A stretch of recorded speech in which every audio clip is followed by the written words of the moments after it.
안녕하세요. 매일 아침 말씀 묵상에 오신 여러분을 진심으로 환영합니다. 10월 27일 수요일 공정하게 판단하라. 모세는 사람들을 대할 때 어떤 원칙을 가지기를 원하였습니까?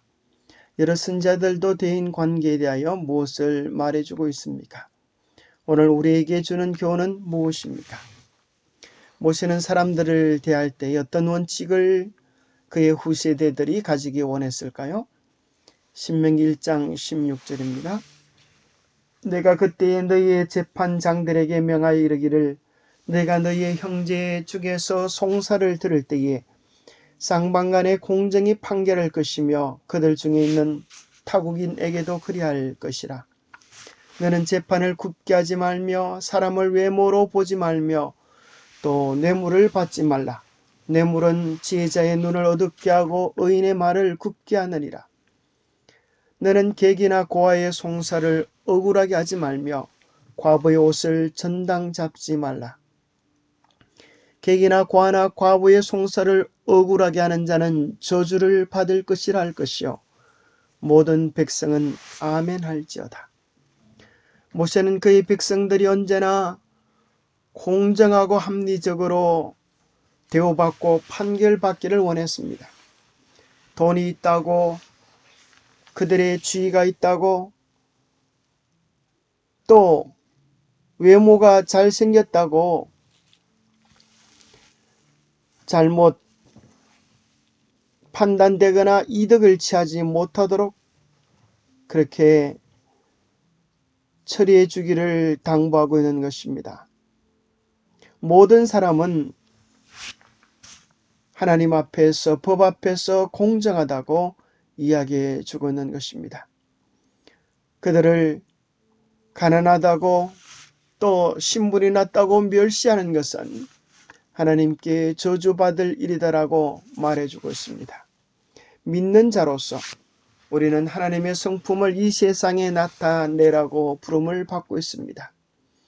약한 자들과 가난한 자들과 소외당하는 자들이 돈 많고 힘있고 연줄 있는 사람들과 같은 종류의 정의를 경험하지 못한다는 것은 익히 알려진 사실입니다. 헌법을 포함한 기타 여러 법률의 정의의 원칙과 공정성이 얼마나 분명히 명시되어 있는지와 상관없이 나라와 시대와 문화를 막론해서 현실은 같습니다.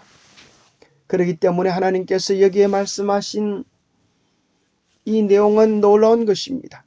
하나님을 드러내 보이기 위해 부름을 받은 이스라엘에는 세상에 만연한 불공정함이 존재해서는 안 될 것이었습니다. 오늘날의 표현을 빌리자면 하나님께서는 이스라엘 안에서 법 아래 평등한 정의가 실천되기를 원하신 것입니다. 모세뿐 아니라 성경 전체의 원칙이 그러합니다. 여러 선지자들도 대인관계에 대하여 분명한 원칙을 제시해주고 있습니다. 여호와께서 이와 같이 말씀하시되 이스라엘의 서너 가지 죄로 말미암아 내가 그 벌을 돌이키지 아니하리니 이는 그들이 언을 받고 의인을 팔며 신 한 클레를 받고 가난한 자를 팔며 사마리아의 산에 있는 바산의 암소들아 이 말을 들으라.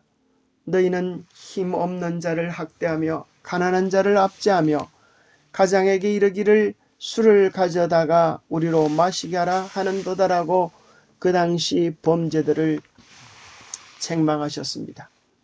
이사야는 또 이렇게 이야기하고 있습니다.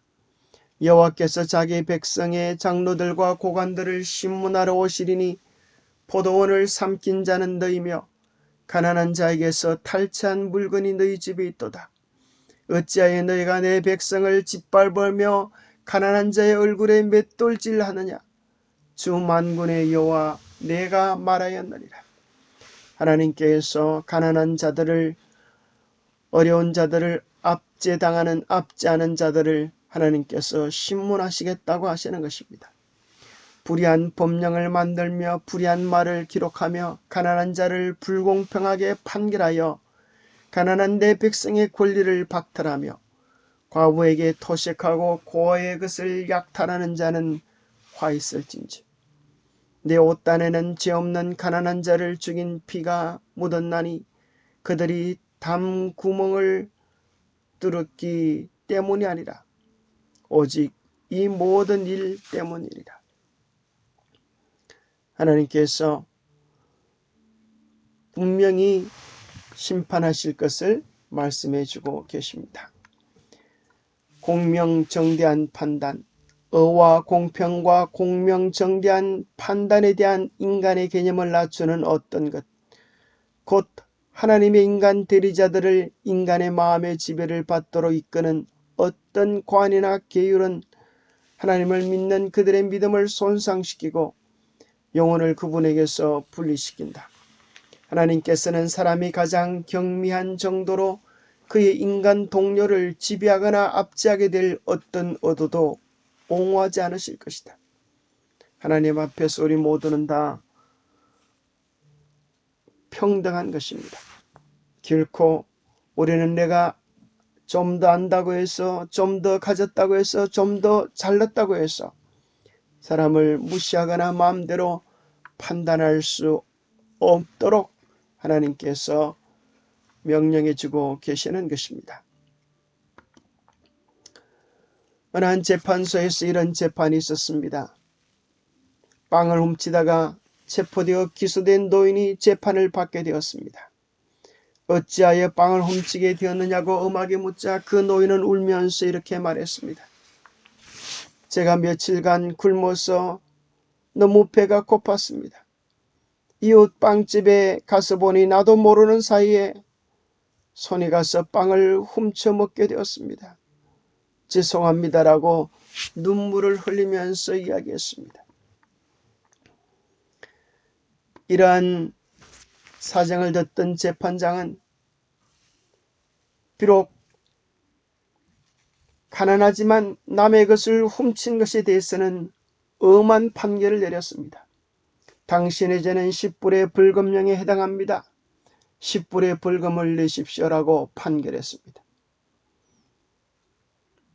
이 가난한 사람에게 10불이 어디 있었겠습니까?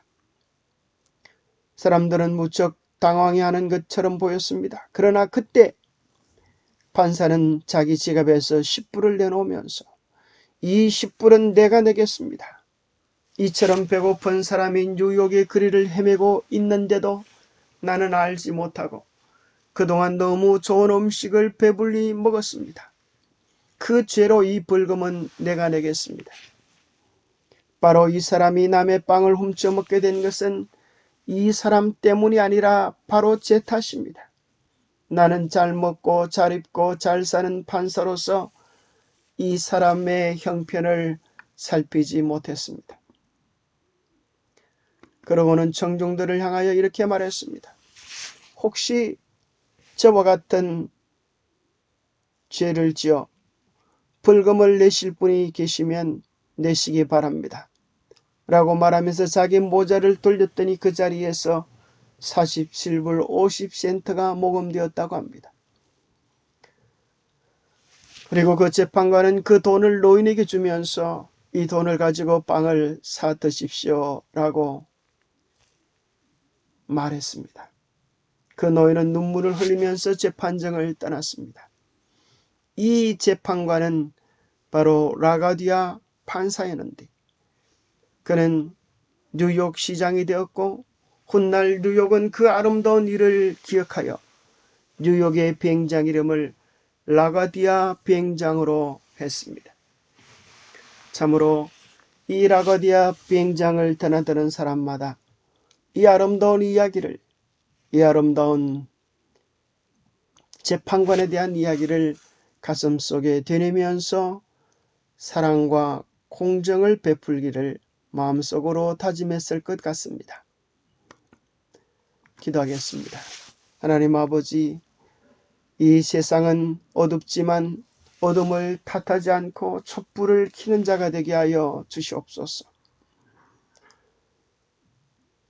하나님의 성품이 실현되어질 수 있도록 우리가 큰 일을 하지 못하지만은 우리의 처지와 형편과 입장 속에서 사랑과 공의를 드러내는 하나님의 작은 평화의 도구들이 되게 하여 주시옵소서. 우리의 가족들, 우리 이웃들, 우리의 교우들에게 주님의 사랑을 적극 실천하며 살아가는 우리가 되도록 축복하여 주시옵기를 우리 주 예수 그리스도로 모자하여 간절히 간구합니다. 하나님께서 오늘 우리의 작은 선행을 통하여 환한 미소를 지으실 수 있는 기쁨의 날이 되기를 축복합니다. 감사합니다.